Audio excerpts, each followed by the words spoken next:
Welcome to our podcast, The Words That Make Us. Consider this time with us as your excuse to take a break from everything.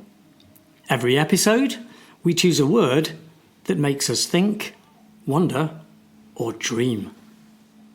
We read a range of texts that explore different aspects of this word. And we let our thoughts wander. We hope that yours will too. So grab your favourite tea. Or a beer. And join me, Rama. And me, Tony Bailey. Let's go!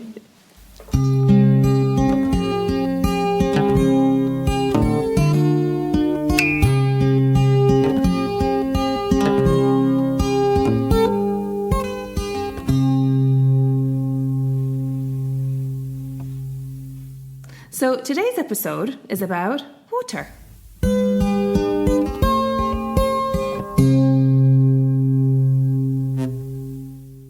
So, hi Rama, how's your little break been? It's been good, yeah. I must say I did miss this. Did you? I don't know if anybody noticed, but we've been off for 2 weeks. Yeah, we took the opportunity to have a couple of weeks break. But actually, yeah, I'm geared up and ready to go again. Yeah, me too. Yeah, I'm good. excited about this. I think, I'd like to go back to the rhythm of doing this every week. Yeah, good. And so how has your holiday been? Also good, yeah. Yeah. But you sent me a great photo a couple of days ago with, where was that? So we went on a little bit of a hike near Garmisch-Partenkirchen. And this place that we went to is a gorge. Yeah. And it's called Partnachklamm. Partner Clap sounds good. Yeah. For those, obviously, our listeners can't see the picture, but it's a beautiful It was like the water was amazing. piece of water, beautiful blue, clear turquoise blue. Yeah, it was really, Fantastic. I couldn't believe it. And it was really nice, especially that yesterday was really hot. So we went yesterday. And so it was just so lovely to be in a kind of cave-like, with a gorgeous, very close walls together and stuff. And it was almost like, because there were waterfalls, it looked like it was raining. Yeah. And the waters were all wet. And it was just really, really nice. There's something about water features like that. There's another one near where I live called the Blautopf in Blaubeuren. Oh. And the water is this amazing turquoise blue, and it's so deep. I have to go there. Really, really amazing. Very, very, very striking. And then back in the UK, the Blue Pool, which I guess is a little bit like the Blautopf. But again, a similar thing where for some reason the water is this amazing turquoisey blue. And it takes your breath away. It really does. And I don't know what it is about water that makes us so... I mean, I don't know. Some people like the mountains. Some people like, the desert. They enjoy that. Some people... I really, really need a body of water if I'm going to be happy. I just need a body. That doesn't need water. It's true. But I think, though, if I look back at my life and places that I've been to, I particularly remember cities because you remember the vibe of a city. But aside from that, if it's in terms of, the natural features, it's always water that I remember. Yeah.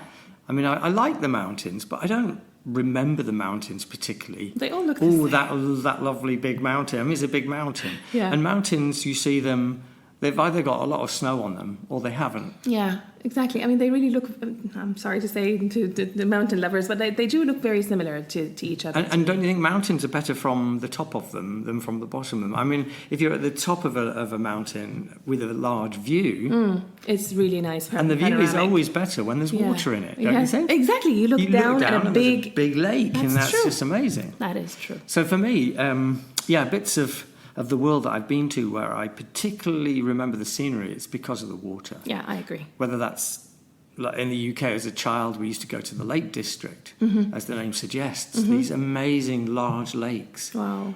And just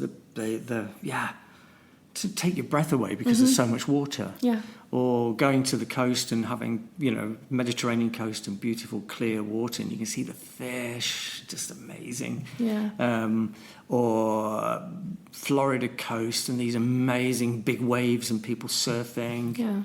I think there is something about the vastness of water and how mighty and how strong it is that you feel like so insignificant, and it makes you feel like, wow, this is a fantastic place that I live in. Yeah. And when you stand, my house in the UK was on the top of a cliff. Oh, wow. And so you'd go and stand on the balcony, and there would just be the sea. And you'd just be able to see the horizon and the sea. What are you doing in Augsburg? I don't know. Good question. But there's something so soothing about that, being able to see all of that space. Because we're so hemmed in our lives, don't you think? Yeah. I mean, driving in today, there's traffic, everything's really, really intense. And then you go, suddenly, exactly. it's all there. Amazing impact that water has on us. Yeah. And the other thing is, every day, you go out onto the balcony and the view It's different. because the sea is impacted by the weather and the light. And the moon. Yeah. Yeah. I think we talked about it before, didn't we? About water and the link between water and... We were talking about jewellery, I think, weren't we? We were talking about beauty. Yeah, and we were talking about you like shiny. Yeah. Shiny is miney. And that... but there's the link with water, that sort of also shiny, exactly. crystally effect, lovely twinkly light off the water is really, really beautiful. I think also there's something to do with our evolution and how when we started off, living on this earth, we always looked for water. It gave us a sense of, survival, that we can survive here because there's water, something will grow, we will be able to live. And so it's something that we searched for. And I think this might be still instilled in us, that we keep looking for it. Yeah. Maybe not for the sake of survival because we have our water in our bag, but it's just something that gives us maybe, I don't know, a bit of serenity and peace. Yeah, definitely. If you look at the development of towns and, anywhere where people congregated, always near water. There was always a water course, either because of wanting to navigate or because of, I don't know, we just gravitate towards a bridge. A bridge over the water. Yeah, that's true. Was a place where there would be a town because of the bridge. Yeah. Really amazing.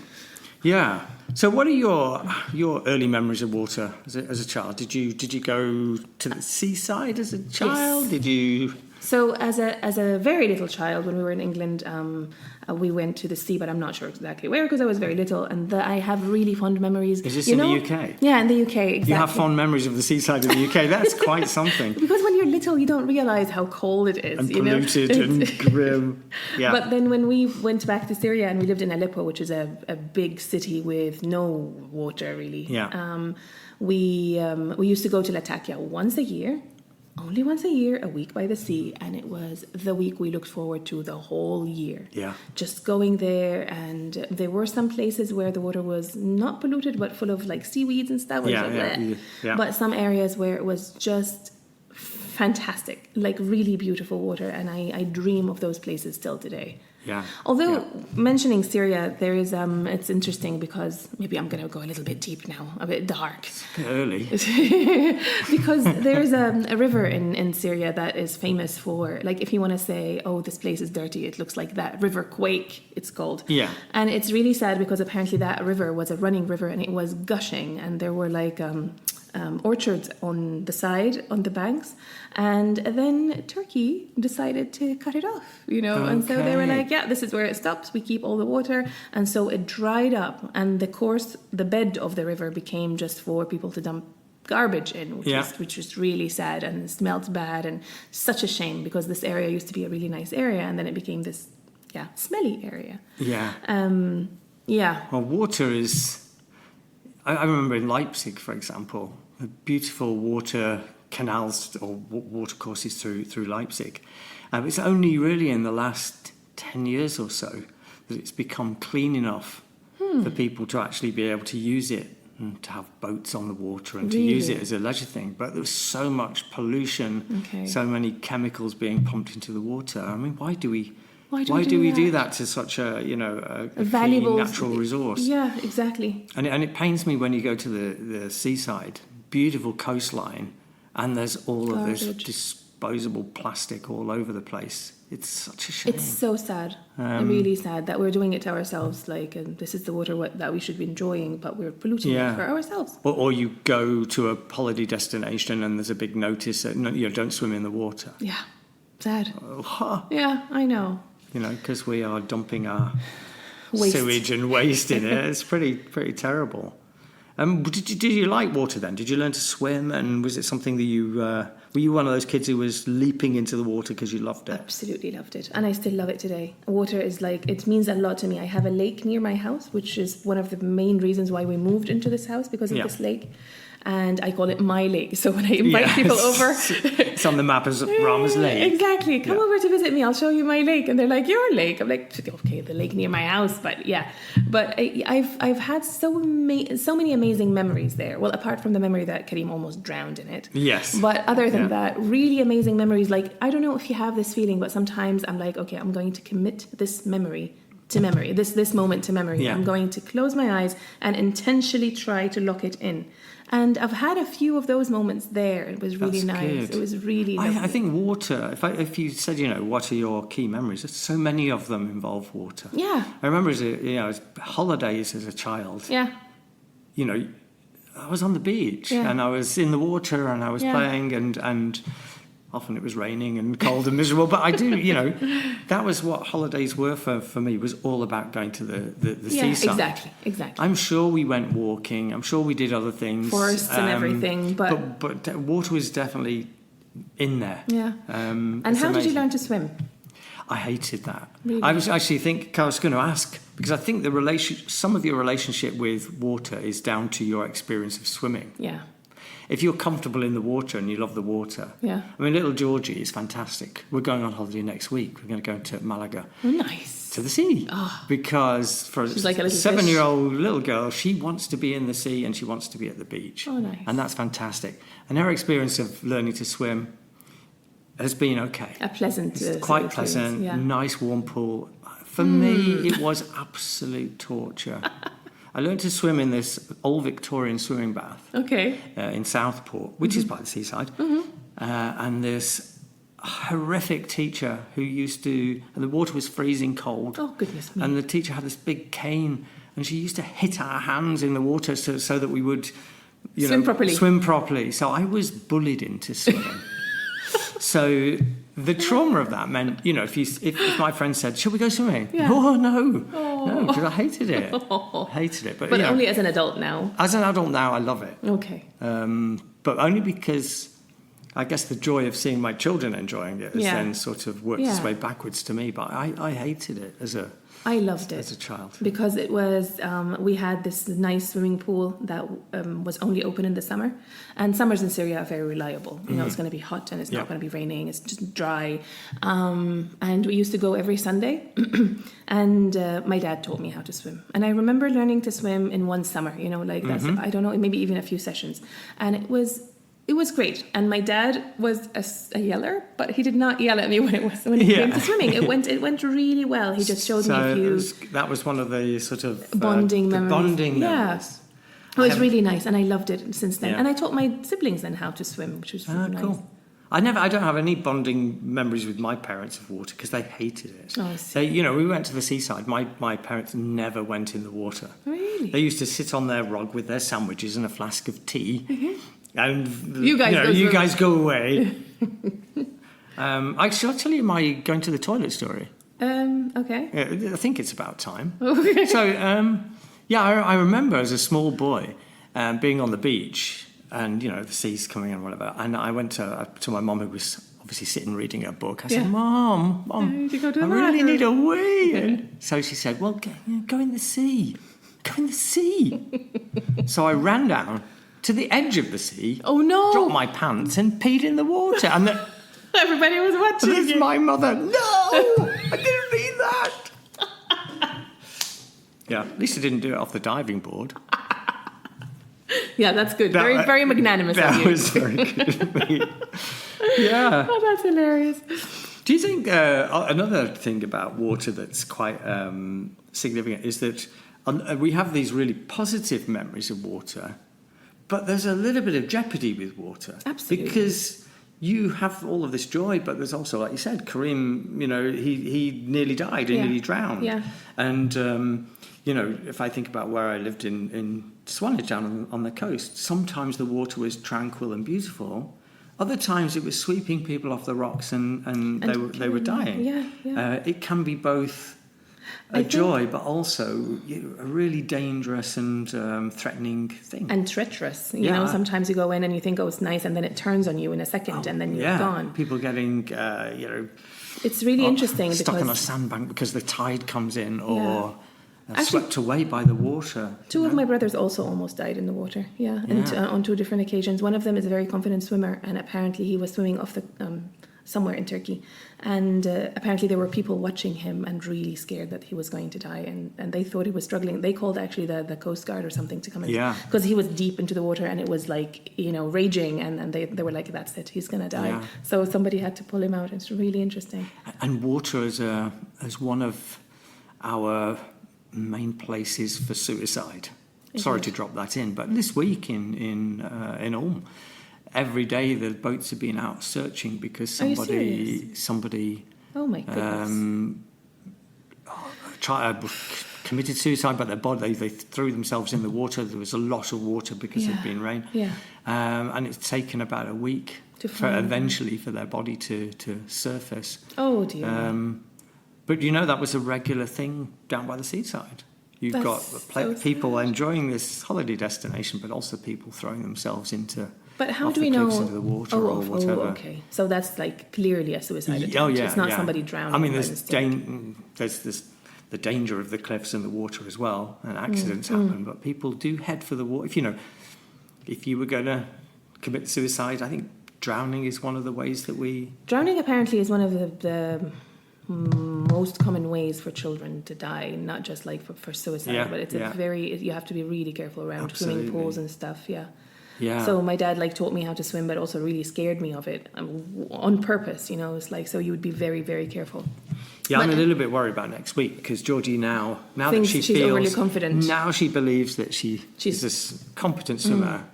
She's like, but Papi, you don't need to come in with me. No, it's fine. You can sit and read your book. I'll go swimming on my own. And I'm like, it's not gonna happen. Good. Even we've got a swimming pool in the apartment that we're staying in as well. Oh. On the roof, it's going to be. I didn't know that. Yeah, it's going to be really good. That's garden. That's. But I can't. I'm just so worried that I'm cooking dinner and I look around. Where's Georgie? And she'll be lying there in the pool.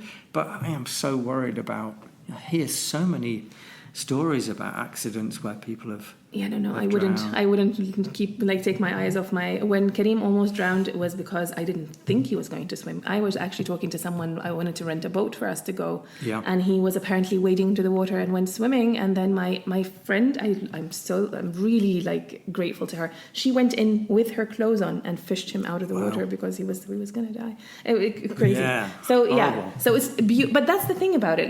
One of the idioms, because I looked up some idioms in Syrian, in Arabic about water, and it's they're looking at it as analogy, and it says a bit of water saves you and a lot of water drowns you. That's so isn't good, it very isn't good? It? It's that is really good. Things in life that you have to be really doing them the right way, otherwise they can sweep you off and just destroy you.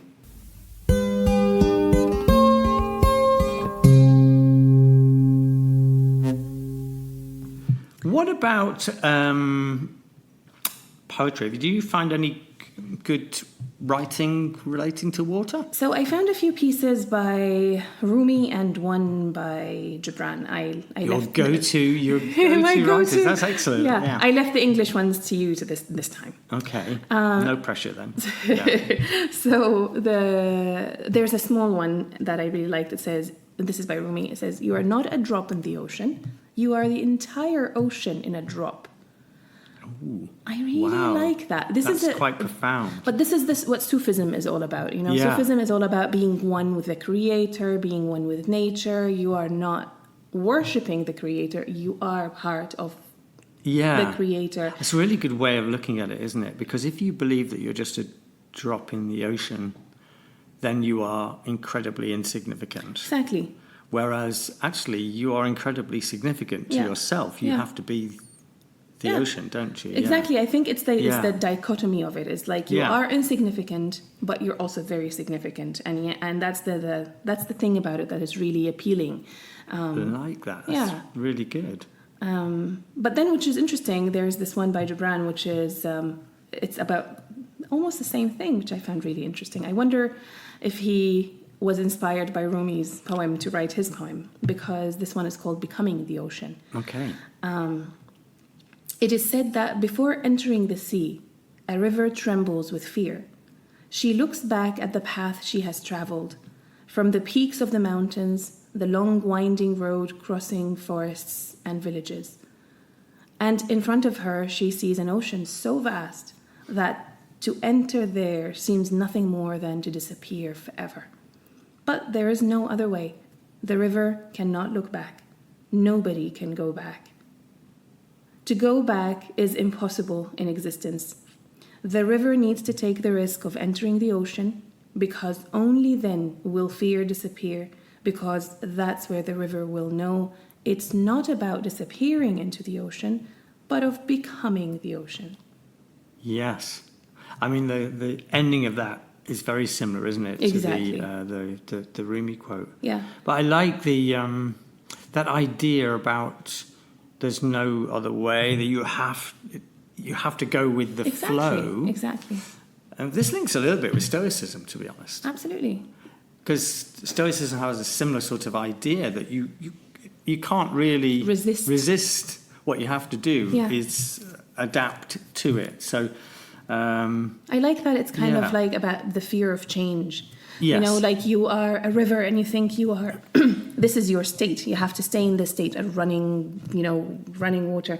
And then for you to merge into something, you're like terrified. Yeah. But you don't realize that this is the natural course of things, and yet things have to change. Strong analogy for so many different experiences in life. Yeah, exactly. You know, growing old. Yeah. Your relationships, I guess. Yeah. So many things where you just have to... You have to let things run their course and then mold into something else. Yeah. And if you take it with the Stoic view, you can't look back all the time. You can't go back upstream and change. Live in the past. What you've got to do is be ready for the next the next part of the flow of water that you are about to enter until you become it. Yeah. A few Stoic things then, because it's kind of similar. So Epictetus said, the soul is like a bowl of water, with the soul's impressions like the rays of light that strike the water. Now, if the water is disturbed, the light appears to be disturbed together with it, though of course it isn't. So when someone loses consciousness, it is not the person's knowledge and virtues that are impaired, it is the breath that contains them. Once the breath returns to normal, knowledge and the virtues are restored to normal also.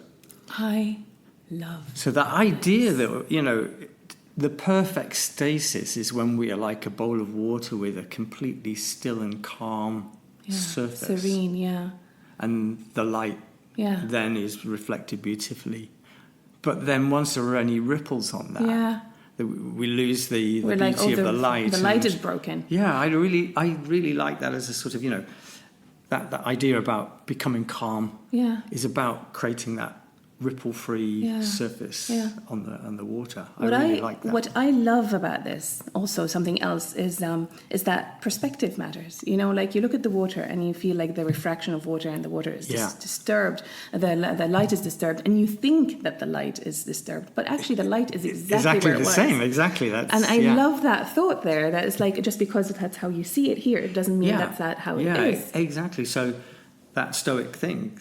The things that are happening around you, they're same. Not the thing. The thing is the way that you're reacting to them. You yourself, the ripples in your water are causing, how you react to things. How that light is going to look for you. Oh, that's amazing. I love that. I like that.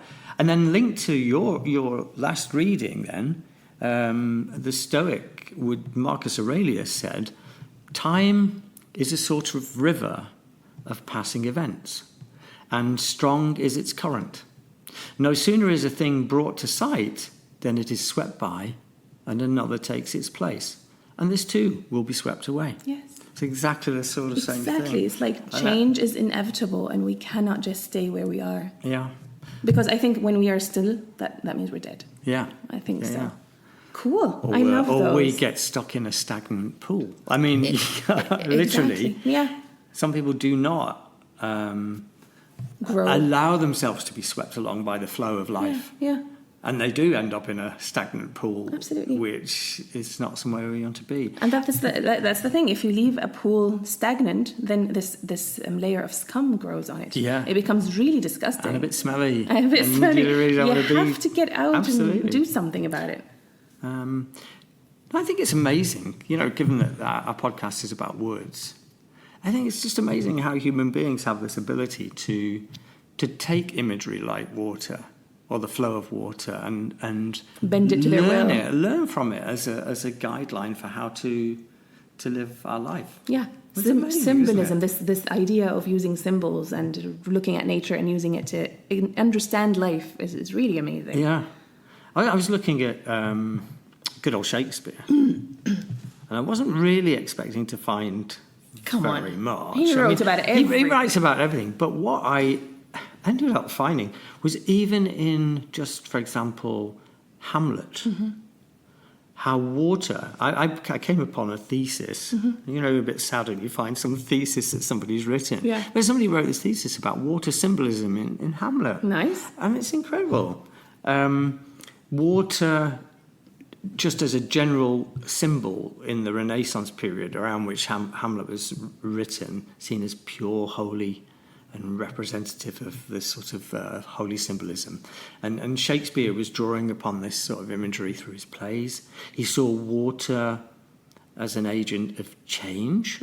So the power of the sea and its redemptive properties, Macbeth wishing for Neptune's ocean to wash away blood, the tempest storm serving as baptism for the three men of sin.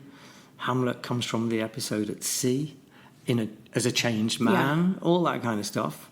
Then we have Ophelia and her watery grave in Hamlet. So water traditionally viewed in Shakespeare as a female element, often indicative of tears and womanly behaviour. The consuming power of water. So Ophelia allows water to consume her.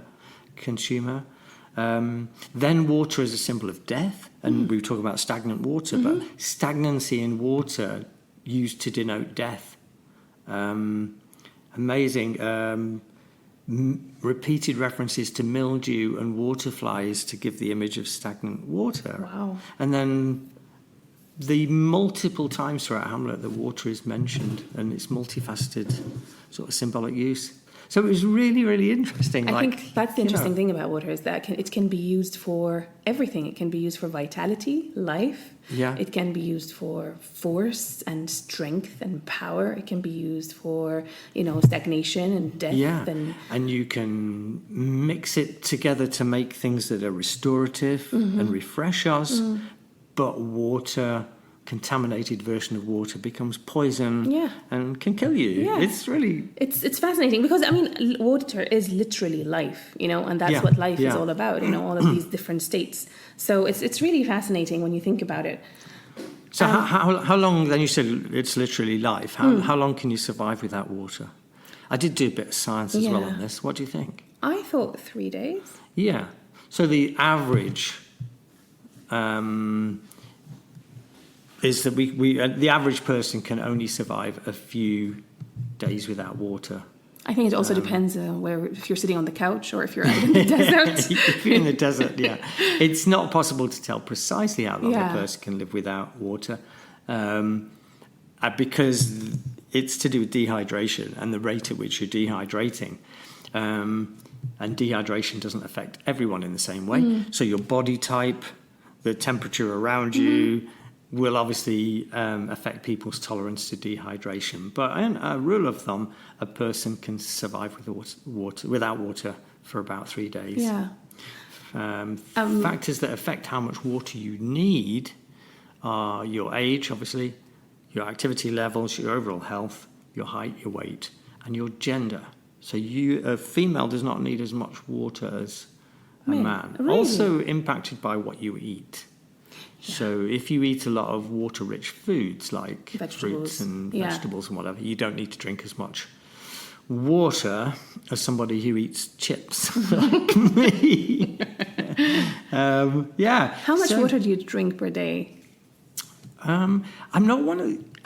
You're one of those people who like, there tends to be a water bottle attached to you at all times, which is, I really admire that. I tend to be one of those people who suddenly realises, I haven't had anything to drink, and then I drink a lot. So I'm a bit of a binge drinker. You're a binge drinker. But not of alcohol, I might add.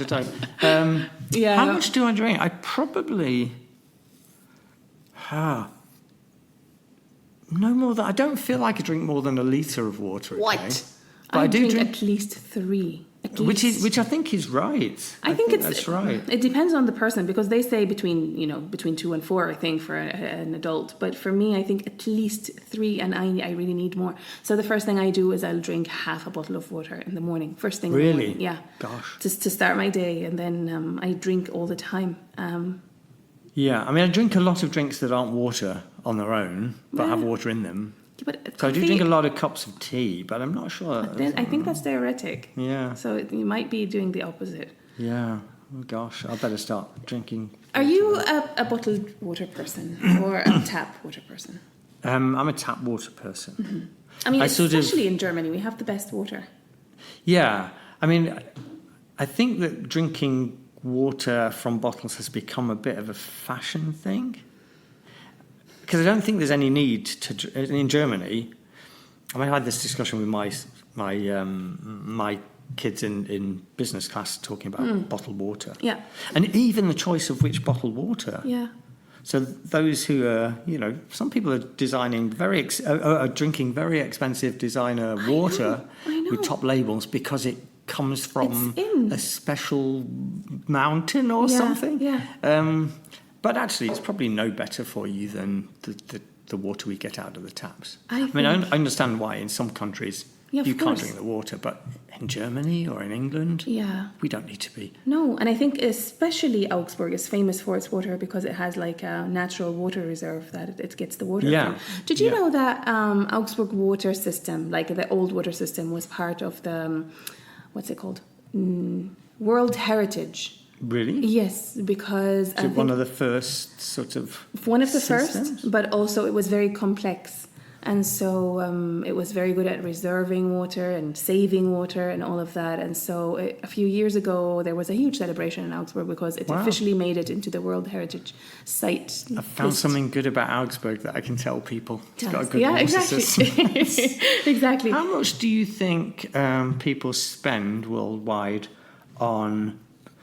not water supply as in through the taps, but we talked about bottled water. You asked me if I was a bottled water person.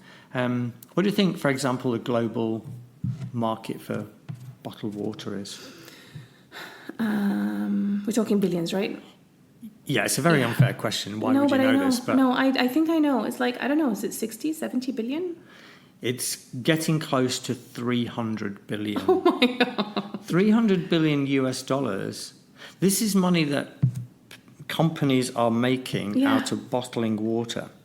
And every one of those bottles is either a plastic bottle or a glass bottle. Yeah. So there's also the environmental impact of putting it in that. And then in the environment. Yeah. The average person spends, and this is worldwide, around $40 a year on bottled water. 40, okay. But because bear it's in mind that's I could probably find the statistics. In Germany it would be a lot more because people buy bottled water all the time. I can actually give you the German figures if you would like that. Yeah. That's While I was doing some research as well, I was looking at Nestle because I hate Nestle with a passion. Yeah. And it's interesting because they have so many brands in so many different countries that you would never know they're Nestle, So you're buying water and you're supporting this evil corporation. Yeah. And who are buying up water supply in order they're not even buying it. They're just buying a permit. The permit apparently is $200 in some places in America. $200, and they can take the water for free, and then they bottle it and they sell it. It is an amazing business model to just bottle. Why not bottle air and sell it? Yeah. And then there Yeah. was this famous thing by the Nestle, I think, CEO, where he was like, water is not a human right. He dared to say water it's is one not of a the human elements. right. It's like saying you have to pay for sunshine. Exactly. Yeah. It's just appalling. Yeah, yeah. I don't get that, and I hate that. And every person should have a right to clean drinking water, Yes, and that yes. is one of the the World Economic I think practice, isn't it, or something, or whatever. That's when he came back rights. and he was like, after the backlash that he got, he was like, that was taken out of context. What I meant is that they have the right to water, but if it's dirty, contaminated water, then how is that any good for them? Yeah. We are taking this water and cleaning it, and that's then not their right anymore because Yeah, we are yeah, yeah. spending time and money on this. It is just appalling. Wow.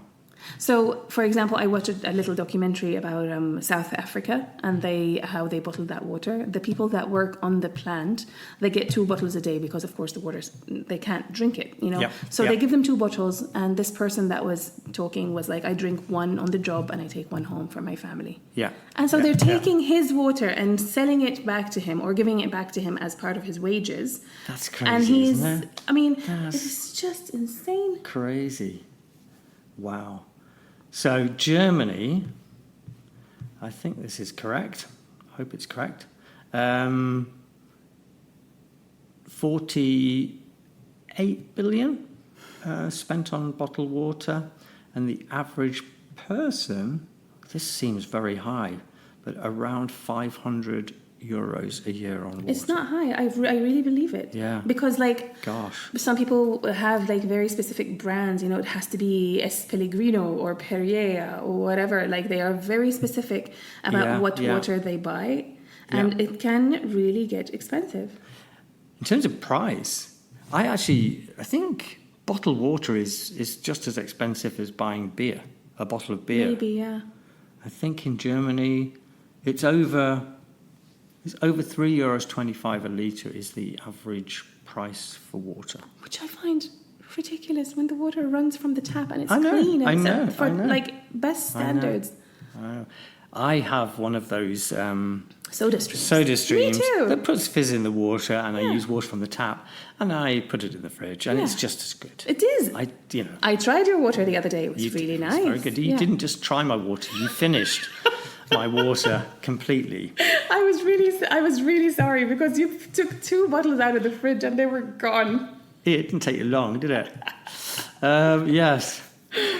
What about water and religion? Because as somebody brought up in the Christian faith, water is really quite a big symbolic thing. Yeah. Is that the same It for is. you? I mean, in Islam, definitely is. First of all, there's a verse in the Quran. It says, "And we made everything that's alive out of water." Yeah. Which is really interesting, given that the theory goes that we came out of the water, as a Yeah, small, and we are cell. And 70% water. Exactly. Anyway. So I found that interesting. But water is really important because you have to wash up 5 times a day before prayer. It's called ablution, and you have to... When you say wash up, do the washing up, or to actually wash yourself? Wash yourself up. Okay, good. So your hands, your face, the front of your head, your feet. Yeah, you have to do that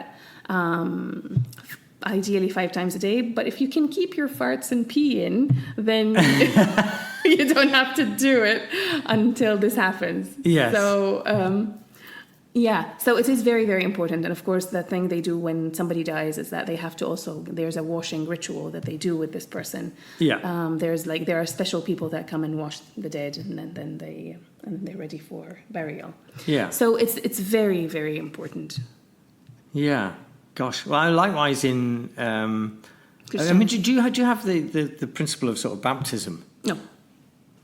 Because that's quite a big, Of course, yeah. a big deal. Yeah. There's lots of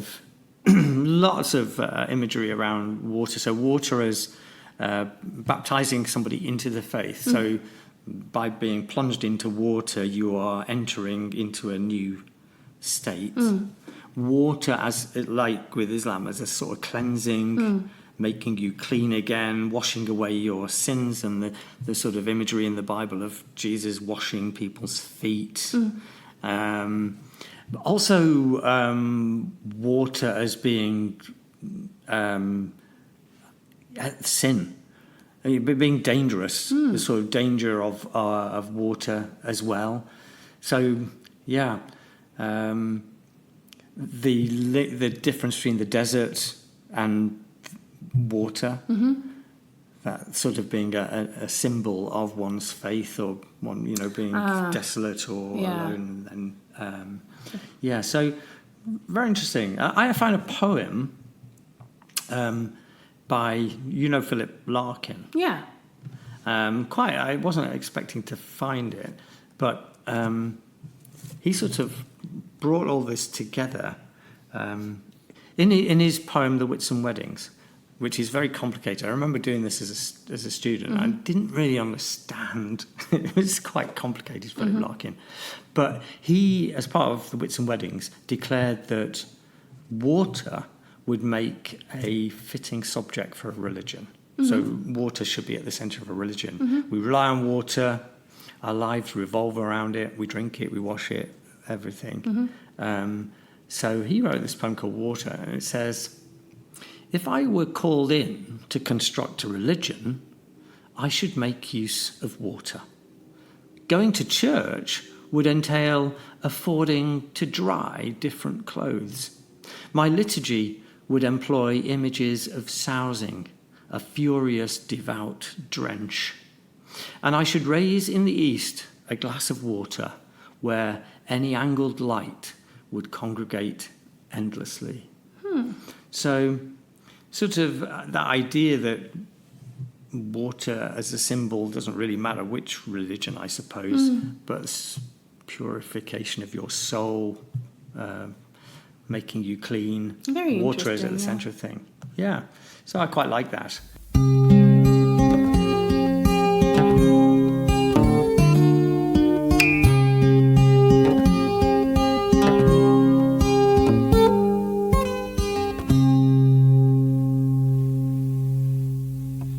Speaking of water, before I forget, because you asked me about Islam, and I forgot to mention this, and now it dawned on me. There is one source of groundwater in Mecca, actually. And so the story goes that, who was it now? Abraham. So Abraham, the prophet, was married to two women. One was Sarah. And so Sarah was his first wife, and she was not able to conceive. Yeah. And they got really, really old, and he really wanted a child. So he talked to Allah, to God, and he said, I wanted a child. So he married Sarah's maid. Yeah. So he married her, and then she bore him a son, Ismail. And so when Sarah found out, she was really mad at them. She said to him, "You take this woman and throw her away. I don't need her or her son." Yeah. And so he takes her to the desert and leaves her there. Yeah. And in the middle of the desert, he's like, "I'm sorry, I have to go." So he goes. Nice. And he leaves her there with a baby in the desert. And then the baby is so desperate, and she's so desperate. And so they do this in Mecca. This is how the story goes, is that they do a walk between 2 points 7 times. They go back and forth, and the baby is rubbing the earth and stuff until this water erupts out of the desert. Gosh. And so it's really interesting because Saudi Arabia is in the middle of in the heart of the desert, but there's this one spring, and the water is supposed to be, it's called Zamzam. Yeah. And it's supposed to be holy water. So people who go to Hajj, to go into pilgrimage, they bring bottles of that water with them. Yeah. And it's free. You don't have to pay for it. And they bring it with them. And then they are very, when you go to visit them, to welcome them back, they give you a small glass of this water. Holy water. And you have to make a little wish before you take it. Yeah, but it is a big thing about pilgrimage. It's the same in the Christian faith. People will go on a pilgrimage and bring back a little vial of holy water. And it's so funny because they bring it, they give it to you, and I'm like, this is disgusting. Yeah. Wait, how old is this water? How long has it been in there? Yeah. I mean, I often think about there's a company that is now selling bottles of air. I saw that. Is that a Swedish company? I think it might be Swedish or Scandinavian, but they're selling it in China and Japan because the air quality is so, and in a way, the fact that we have to buy water or people are giving us bottles of water, I mean, it should be available to us as just a As a natural human right, right, yeah, you know. yeah. And I should be able to go to a water course and put my hands in the water and drink that water without fear of it being polluted. Yeah, But you can't. that's you can't really impossible. do that. Yeah. With, and we talked about a shortage of water in the future, and oil is currently what we're fighting over. Black gold. But in the future, I think it's going to be water. Yeah, the commentators are saying, you know, water will be the new oil because as the earth heats up, there's going to be more and more need. It's really interesting because when you go around for a walk in Augsburg or in Ulm or in Germany in general, you're like, wow, there's so much water. Everything's so lush and green and like, oh my God, look at the water. It rose so much. Or there were floods, you know. And then you're like, you go to some countries and they are literally dying. They want water. And so in Syria, for example, the northeast of Syria, which is is a shared area between Turkey, Iraq, and Syria, that completely dried up. There was a big drought, I think, between 2006 and 2011, where this was a farming and agricultural area. They left the area and went into the cities. And then it coincided with the Syrian revolution, so the war started. And so like this added to the whole conflict in Syria. So like water is a big deal. And unfortunately, Turkey is not playing a very good role in that because the two rivers that go into Syria, Euphrates and the Tigris, they come from Turkey, they originate in Turkey. And so Turkey is building all of these dams, which is letting very little water trickle into Syria and Iraq. And it's against the conventions, but they still do it. And it's like, what can you do when there's this is a country in conflict and nobody's going to take the time to defend it? Well, unless we come up with technology to make use of the seawater. 97% of the Earth's water is in the sea, so is not drinkable. Hence that. So the Rime of the Ancient Mariner, the poem by Coleridge, Samuel Taylor Coleridge, that's where that phrase, water, water everywhere, nor any drop to drink. Yeah, I like that. Which is a nice phrase because it's reflective of the fact that, you know, you can't can drink. 97% of the Earth's water is ocean. But I also like it because it basically, is a good phrase for you're surrounded by bounty. All of this bounty, but none of it is attainable for you or achievable for you. Yeah. Quite a good phrase. But speaking... Go on, I will tell you something later. If only 3% of the Earth's water is freshwater, potable or drinkable, where is that water? So if you had to hedge your bets, and which country do you think has got the most freshwater resource? So which country is going to be the next Qatar or Saudi Arabia when it comes to water, do you think? Is it a European country? No. What? Not a Is European it North America? country. No. What? Asia? No, it surprised me. When I looked at the list, the number one really surprised me. So the top countries with freshwater resources, drinkable resources, based on the United Nations Environment Programme, number one is Brazil. Wow. Yeah. 8,233 cubic kilometres. I mean, it makes sense with the river, the Amazon River. Yeah, 12% of the world's freshwater resources are in Brazil. Wow. Because the Amazon region, this country has 70% of the total freshwater for the Amazon. But unfortunately, Brazil seems on a downward trajectory where they're ruining their environment. I mean, they're literally burning down their water, what's it called, the rainforest. Biting the hand that feeds. I mean, exactly. It's that Amazon region that is, required by the Earth's ecosystem. It's crazy. But that's very interesting. Yeah. And they have twice as much, or almost twice as much, as a second country, which is Russia. And that's interesting too. Yeah. So Russia is the second largest freshwater reserve. About 1/5 of the freshwater in the world is in Russia. And then third, the United States of America. Wow. Third country in the world, more than 100 large lakes, Lake Superior, Lake Ontario, Lake Michigan, Lake Erie, are the major lakes. Canada's fourth. You were right.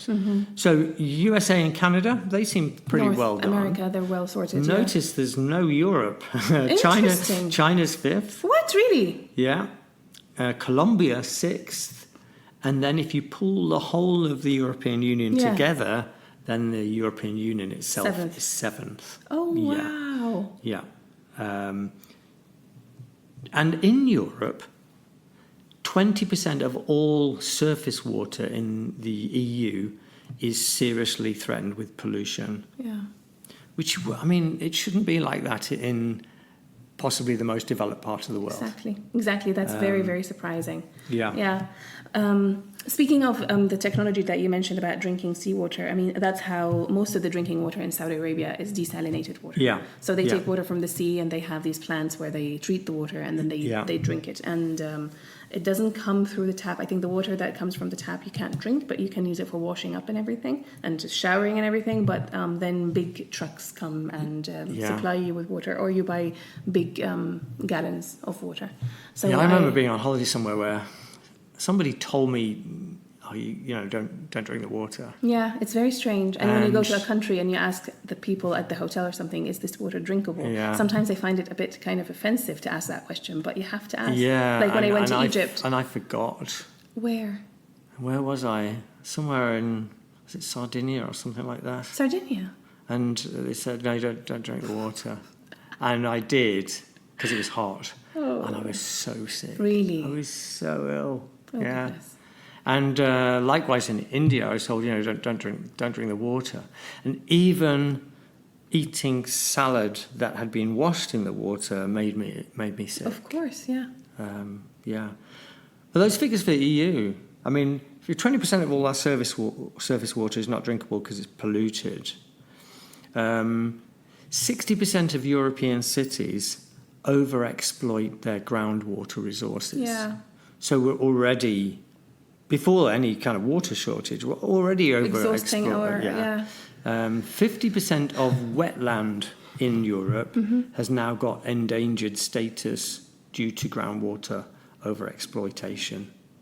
And the area of irrigated land in southern Europe has increased by 20% since 1985. So that's water that is now being artificially watered. And you see that if you fly over parts of Spain and then in the Mediterranean countries, you see these vast tracts of land where water is being used to for irrigation, because we all want cheap strawberries and tomatoes and stuff. Crazy, really.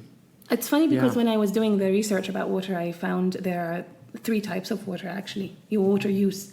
They call them blue water, green water, and grey water, which I hadn't heard before. So blue water is the water that deals with human water movement, such as groundwater and fresh water, like what we drink and Then we have green water, which is the water that we use for plants and agriculture, including livestock.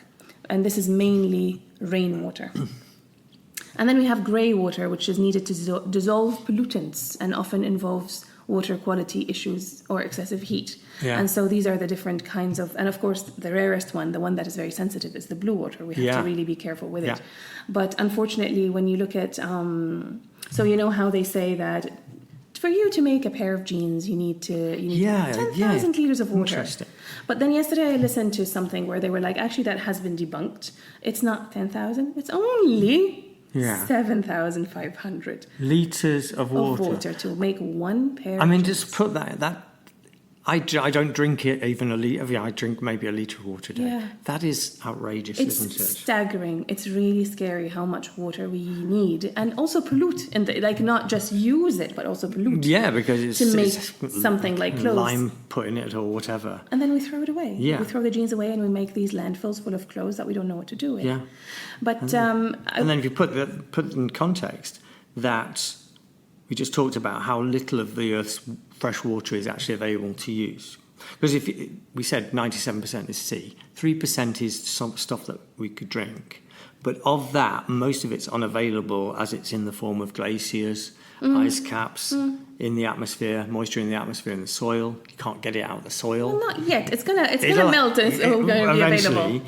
But the figures say that of that 3%, 0.5%, so 1/6 of that water is actually fresh and ready for us to use. Wow. So we're willing to use 7,000 litres to make a pair of jeans. Meanwhile, 2/3 of the people on the earth are living in areas where access to water is an issue.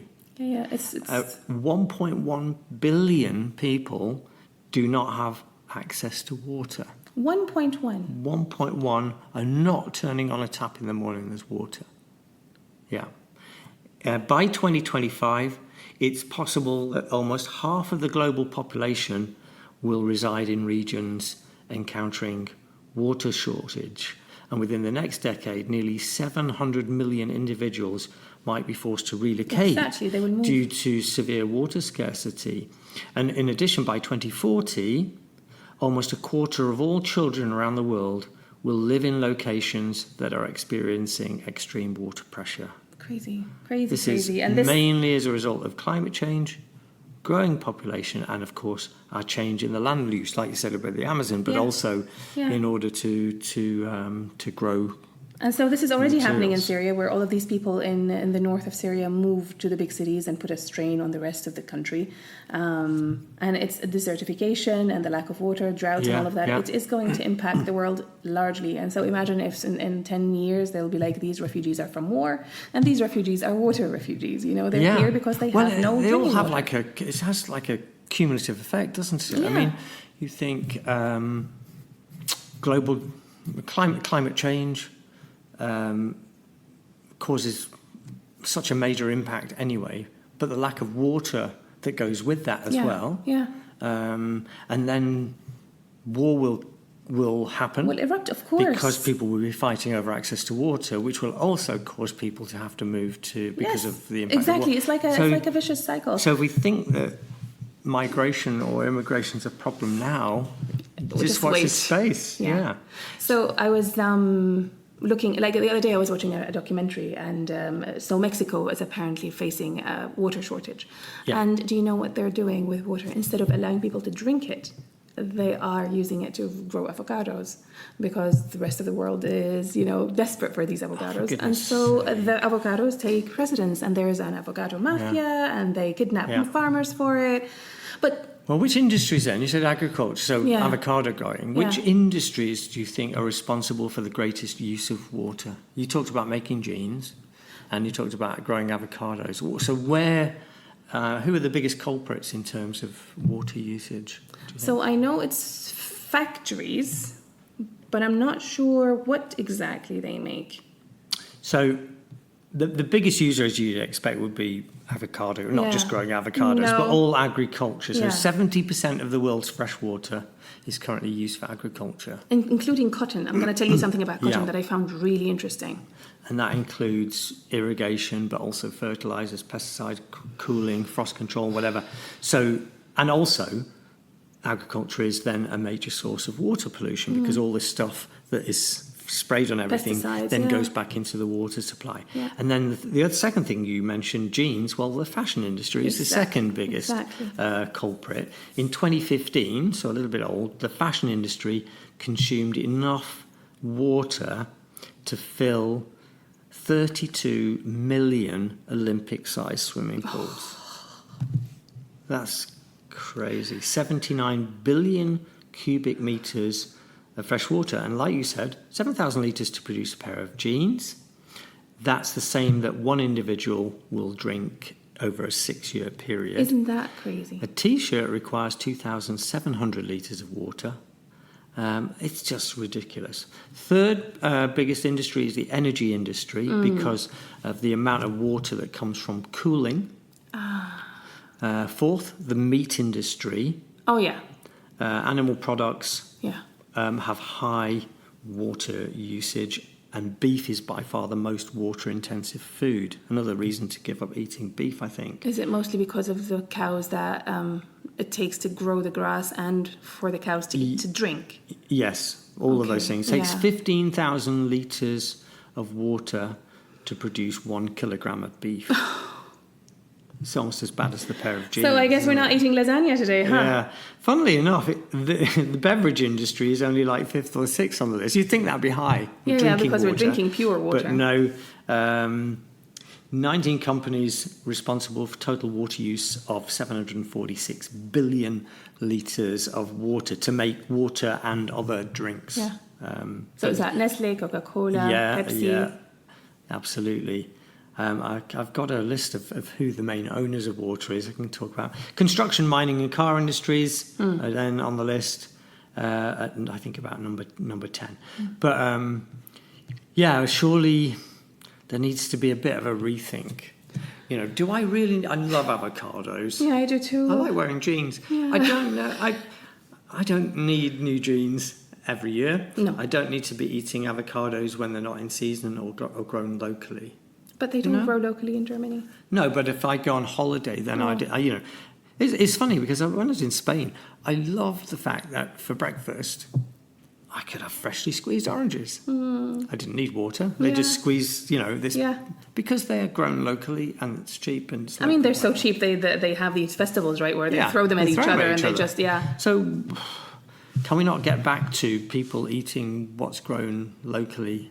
No, it would Tony. cut down. No, everything. Tony, no. I can't imagine my life without avocados. And you could move to where avocados are, and then that was definitely something I considered, because when I went to Morocco and avocados were so cheap, I actually brought some with me. Yeah, they were so cheap, and that I was like, I could come here, and everything is so amazingly bountiful, and I think it grew from rain. They didn't use water to irrigate it, so it just came naturally, whereas in other countries they're literally exhausting their water resources to grow it.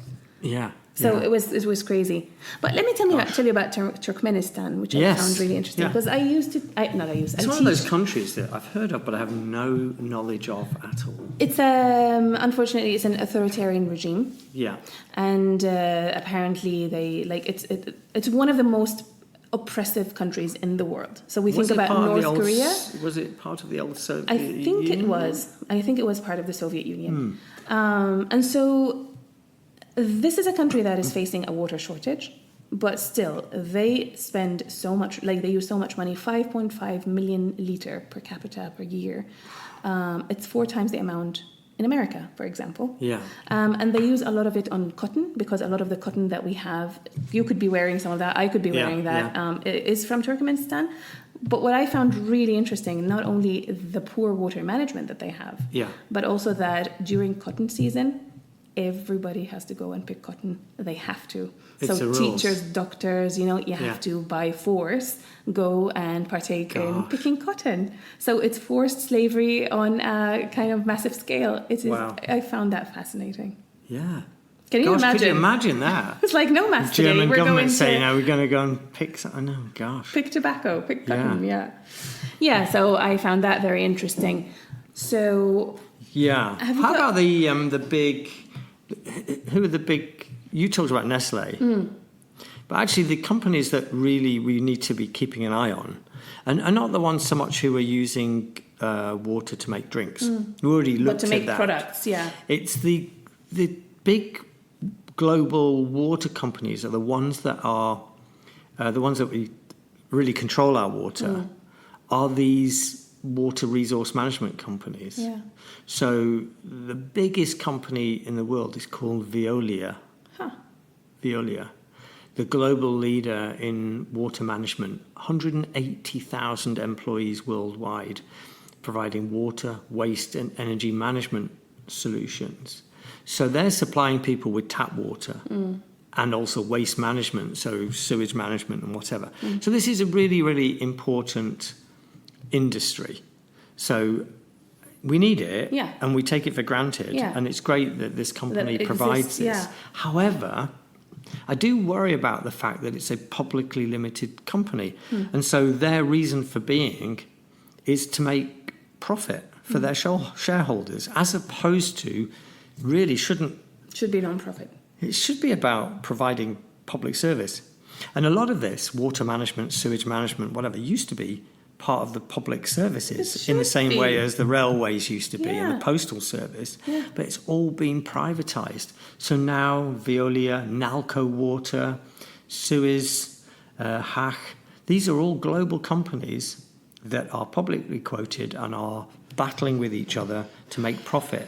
So the pricing of water It's being how much affected. is being pushed up because it's a profit-based industry, and I really that concerns me a lot. And when the water supply in your country is being run by a company that's not even German or English, but It's a foreign company. then that's a little bit Concerning, worrying, isn't it? Yes, exactly. Very good. Well, what else can we talk about? It's nearly time to wrap up. I have some nice, kind of proverbs or sayings that I found in Arabic that I thought might be interesting because we talked about some heavy stuff, but these might be a bit deep and a bit funny sometimes. Yeah. So there's one in Arabic. It says, "Trusting a man is like trusting water in a sieve." Yes. I like this one that says, "A drop of water is worth more than gold." Yeah. Don't overspend even if you had a running river. I really like that. Yeah. So just because you have it doesn't mean you have to waste it. Someday it's going to be very valuable. I like this very much. Churn water and it stays water. I really like that because if you churn milk, you have it changes butter. its form. You know, but water will always be the same. And it's kind of like saying, if somebody's pure or somebody's good. Yeah, but this is usually they stay the same. But this is usually said for somebody who you can talk to them from here until tomorrow, and they will not get it. It's like you're churning water and it stays water. They just never however hard got you it. try, you're not going to get through. Exactly. Yeah. I like this one as well. It says, "Why do we throw ourselves off a ship before it sinks?" I find that fascinating because you see people jumping off a sinking ship. I mean, you're going to die Wouldn't it be just anyway. a lot easier just to What if go you down gracefully? What if there's a miracle? If somebody comes and saves you or something happens, why would you? So I like this about why would you jump to conclusions or destroy something before it naturally is destroyed. Yeah. Life is like salt water. The more you drink, the thirstier you get. That's true too. It's really interesting because I think this is just about not being greedy when it comes to life and being, content and not always wanting to do more, experience more, get more. It's like because you always want more. If you choose to live in water, you can't consider the crocodile your enemy. That's true as well. I really like that. It's like you chose this environment, Yeah. so you have to live with it. Jealousy in love is like water for a flower. A little keeps it alive and too much kills it. We talked about jealousy, remember? And we talked about a bit of it in romance is keeps important. Things on edge, but too much, definitely kills it. Like it. This one, in an ant's house, one drop of water is a flood. That's true. It's also a matter of perspective. Yeah. Sick people find the purest of waters bitter. It's true. It is so true because true. I think if somebody is a bitter person, no matter how much goodness you pump into them, they will never appreciate it. And they would always twist it and it becomes, and they're like, how is this nice thing that I did for you is now interpreted this way? Yeah. But it doesn't reflect on your water you're giving, it reflects on the person who's receiving it. And I'm going to end with the last one that I like. Let me see if I can find it. I kept it for the bad thing. Oh, be like rain. Whenever it falls, wherever it falls, it becomes a better place. That's true. I love this one. It's always leave a place better than it was when you entered it. But not like really heavy rain. No. Don't overstay your welcome. Would be good. That's great. There are so many idioms. Yeah, it's it's really in everything. Good. Yeah. Oh, very good. Well, I could finish us off with a poem. Do it. Called Water, since we've had a podcast about poems. So we've had Ralph Waldo Emerson before, haven't we, I think? Yes, we did. And he wrote a poem called Water, which I quite liked. Mm-hmm. The water understands civilization well. It wets my foot, but prettily. It chills my life, but wittily. It is not disconcerted. It's not broken-hearted. Well used, it decketh joy, adorneth, doubleth joy. Ill used, it will destroy. In perfect time and measure, with a face of golden pleasure, elegantly destroy. Fantastic. A little bit like what we said in a number of those idioms there about both the positive and negative effects of water. Exactly. So really good. I like this. It wets my foot, but prettily. It chills my life, but wittily. Very nice. Nice Yeah. little bit of rhyming there Yeah. going on. But yeah, so it's good. Very nice. This is making me feel a bit thirsty, and we might have to We take should a pause go- now. get But you some water. on the one hand, I feel I need Yeah. that water because I you like told that. me that I need to drink more. But on the other hand, I feel a bit guilty. For drinking water. Yeah, because it's such a scarce resource. I think this is the one we should not feel guilty about. But maybe buying too many clothes, we should totally be wary of that. And we should be careful. Yeah, I think what the I've amount of learned meat. from that research is that we talk about the environmental impact of so many industries in terms of climate change and in terms of use of energy. Yeah. But we don't hear forget. that discussion about the use of water that much. And it's going to be really pivotal for mankind's Yeah. future, isn't it? Yeah. Let's hope we're wrong. Let's hope we can come up with a solution before this happens. I'll be dead. Okay, that's a bit of a dire thought. Thank you so much for ending with that. Yeah, on that happy note. Yeah, that was really good. It was Enjoyed really that. good. And we'll see everybody refreshed. Yes. Hydrated. Hydrated, not dehydrated, yeah. Next time. week. Yeah. Okay. See you guys. Bye. Bye.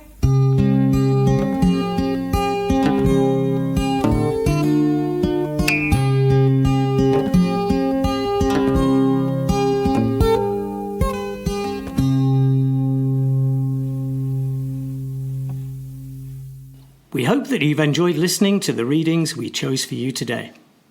And that our musings have ignited your thoughts. If you've enjoyed this episode, please share it with your friends and those you think would enjoy it. If you have any thoughts, suggestions, or any kind of feedback, please send us an email using the email in the show notes.